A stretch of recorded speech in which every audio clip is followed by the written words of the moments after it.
बुढो म माइत गएँ है बाई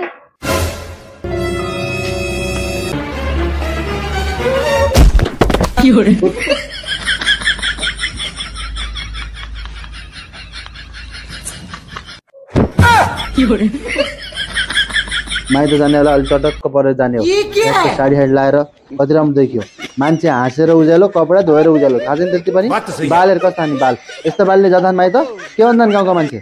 लाज नभए कि यार लाज गराउ तिमीहरू यार अलिकति टक्क कोरेर टाउकोमा तेल घस्नु के गर्नु थाहा छैन दिमाग खराब भएर बाल कस्तो झुर बनाछन् चट्ट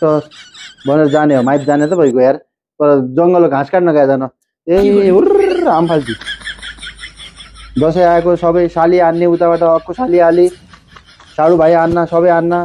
भेगेर के भन्छ मेरो लाग्दैन यस्तो लाएर जाने गाजल साजल आप कहाँ थे बाबु आप कहाँ थे ज्ञानी बाबा